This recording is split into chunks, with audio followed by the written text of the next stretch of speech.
Ever feel like you're putting in the study hours, but the knowledge just, I don't know, isn't sticking when you really need it? Oh, absolutely. It's like trying to grab smoke sometimes. Right. We all want that aha Yeah. moment, that deep understanding that stays with us.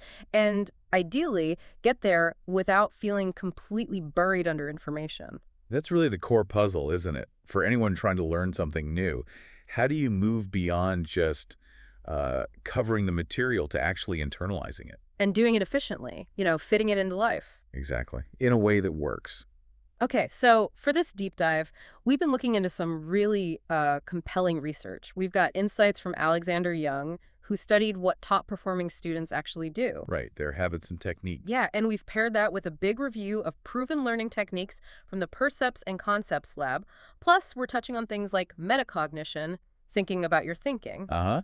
And different note-taking ideas, spaced repetition. and even how teaching someone else can boost your own learning. It's quite a mix. So the goal here, our mission, is really to sift through all this and pull out the strategies that are, evidence-based, the ones that can genuinely make a difference in how you learn. We're looking for those practical tips, maybe even some surprising ones, to help you learn smarter, retain more, and build knowledge you can actually use later on. Smarter, not just harder. That's the key. Okay, let's get into it. One of the first big ideas from Alexander Young studying those top students was about their whole mindset towards learning. Yeah, he found they really viewed it as a journey, kind of a non-linear process, not just a task to check off. That's a really important difference, isn't it? Because a lot of us fall into just trying to memorize facts, cramming for a test. Right, rote memorization. But these top performers, they were after a deeper understanding. They knew it might involve some, back and forth, revisiting things. And the interesting outcome Young found was that this focus on understanding, on the process itself. It actually led to them feeling more relaxed. Yeah. Less stressed during assessment periods. Because it wasn't about recalling every tiny detail, but having a solid grasp of the big picture. Hmm. So for you, the listener, the takeaway here is that aiming for that robust, lasting understanding, it's not just about the grade. Right. It makes those evaluations less scary, sure, but it also means you can actually use that knowledge later in creative ways. It empowers you, really. Okay, so thinking about how our brains actually work during this journey, Young talks about focused versus diffuse thinking. We all know about focus, right? Intense concentration. Absolutely. That's the prefrontal cortex working hard, filtering out distractions Essential. for tackling complex stuff or memorizing details. But here's the twist. Young found these top performers weren't just focus machines. They actively used diffuse thinking too, letting their minds wander. And that wandering isn't wasted time. That's the key insight. It's when your brain makes connections between seemingly unrelated things. That's often where the breakthroughs happen. Uh-huh. Exactly. When you're not forcing it, your brain can explore more widely, connect dots you'd otherwise miss. Young uses the classic Archimedes Eureka story, right? In the bath. Perfect example. He wasn't actively wrestling with the problem then. The solution just popped up when his mind was relaxed, unfocused, diffuse mode. And it's not just anecdotes. He mentions a study, I think, in Nature about a math problem. Yeah, participants trying to solve a complex algorithm. After a period of sleep-primed, diffuse thinking time, the number who found a simpler shortcut more than doubled. Wow, so our brains keep working, making connections, even when we're not consciously focused, like background processing. Pretty much. So for you listening, it's a reminder that downtime, taking a walk, exercising, just letting your mind drift, isn't unproductive. It can be incredibly valuable for learning. That's where those insights might bubble up. It really changes how you might structure your study time, doesn't it? Yeah. It's not just about relentless focus. Yeah, it's about alternating focused work, then letting things simmer. Strategic breaks. Okay, shifting to how we actually handle information. Young talks about working memory limits. We can only juggle so much consciously, right? That's right. Working memory is notoriously limited, maybe like 4 to 7 items max for most people. Try to cram too much in and you overload it. Things don't transfer well to long-term memory. That's cognitive load. Exactly. The mental effort needed. So what do the top performers do? Young says they prioritize. They focus on the high-yield stuff, the core concepts. And crucially, they break complex topics down Mm. into manageable chunks, like taking apart an engine to see how it works piece by piece. Ah, chunking. So you group related bits of information together. Yes, it reduces that cognitive load on your working memory, makes it way easier for your brain to process, and then encode that information into long-term storage. Think organized suitcases versus one giant messy one. Easier to handle.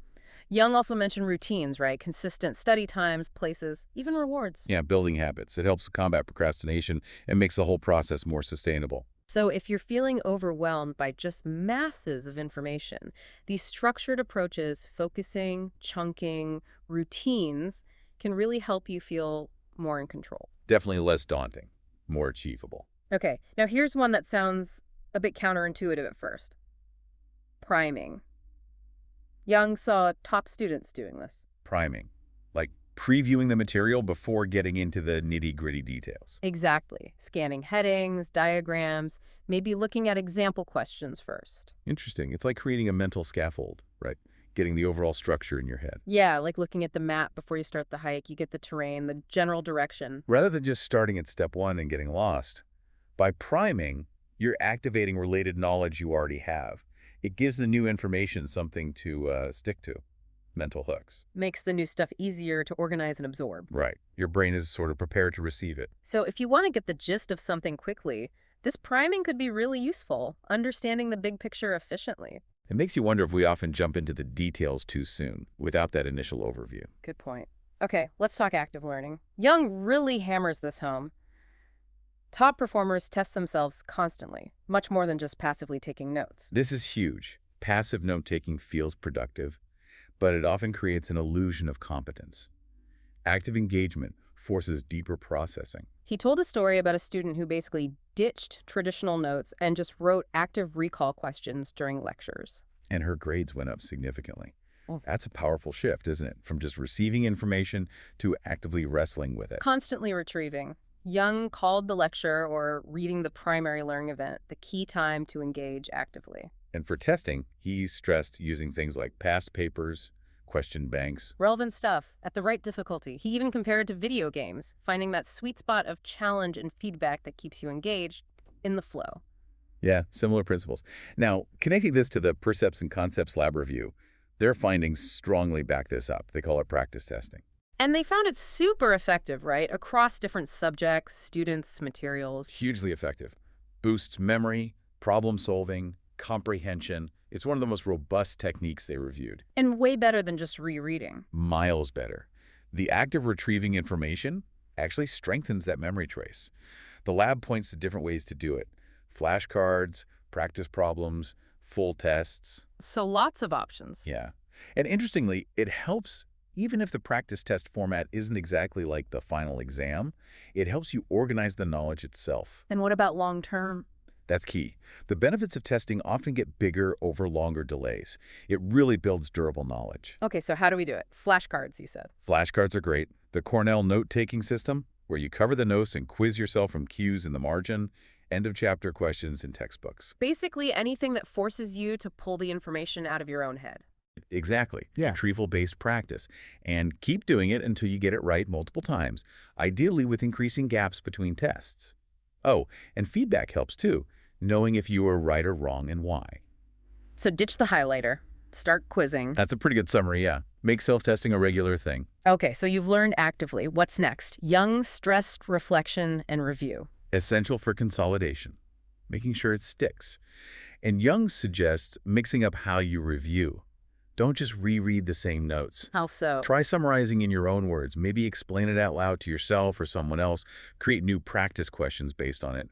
Vary the approach. And he mentioned Ebbinghaus, the forgetting curve, that timing matters. Right. That initial forgetting happens fast. Reviewing within the first 12 hours or so after learning something new is apparently quite critical to counteract that drop-off. Okay, so that first day is important. Very. He suggests maybe starting your next study session with a quick review of the last one and ending the day with a review of what you covered. Build it into the routine. It all comes back to really wanting that information to last, doesn't it? Absolutely. Consistent, varied review strengthens those neural pathways for the long haul. Now, the Percepts and Concepts Lab mentioned a couple of other specific techniques. Elaborative interrogation. Sounds intense. It's actually simpler than it sounds. It just Right. means asking yourself why questions about what you're learning. Why? Yeah. Why is this fact true? Why does this make sense? Why is this important? It forces you to connect the new stuff with what you already know. Ah, so you're building connections. Exactly. Yeah. Integrating it. Research shows it helps with learning factual information across different subjects. Like, if you learn birds migrate, asking why do birds migrate forces deeper thinking. Moving beyond just the what to the why. I like that. Deeper connections, better understanding. Okay, and the other one was self-explanation. Self-explanation is kind of like thinking out loud about your learning process. As you read or solve a problem, you explain to yourself what you're doing, what you understand, how it connects to prior knowledge. So you're articulating your thought process. Pretty much. It can be prompted, like, what does this mean? Or just a running commentary. It seems particularly good for helping you apply knowledge in new situations, what researchers call far transfer. By talking it through, even just internally, you solidify it. And you spot gaps in your understanding, too. It's a form of self-monitoring. Okay, let's touch on summarizing. Lots of people do it. What did the lab say? Well, the research is a bit mixed on summarization as a standalone technique. Meaning just writing a summary might not be enough. Right. The quality of the summary is really important. It needs to capture the main points accurately without adding wrong info or just rambling. That makes sense. A bad summary won't help much. Exactly. But they did find that teaching people how to summarize well can be beneficial, especially younger students. And its effectiveness might depend on the type of test you're preparing for. So, not useless, but maybe not the magic bullet unless done well. Something like that, yes. Okay, now the one that might hurt a few feelings. Highlighting and underlining. We all do it. Yeah, it feels active, doesn't it? Mm-hmm. But the Percepts and Concepts Lab actually rates it as having low utility when used alone. Low utility, really? It seems, while it might help you remember the specific things you highlighted, maybe because they stand out, the isolation effect can actually harm your memory for the stuff you didn't highlight. Oh, so you focus on the highlighted bits and might miss the rest of the context. That's the danger. Actively choosing what to highlight is better than reading pre-highlighted text. But overall, other active techniques just seem to work better for real comprehension. Might need to rethink my rainbow highlighter strategy. What about using mental imagery? Creating pictures in your head.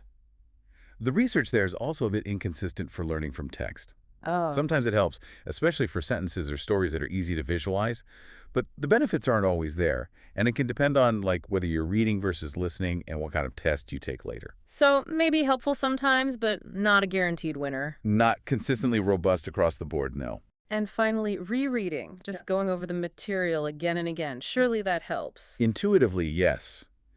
But again, the research says it doesn't consistently boost performance compared to other methods like testing. Really?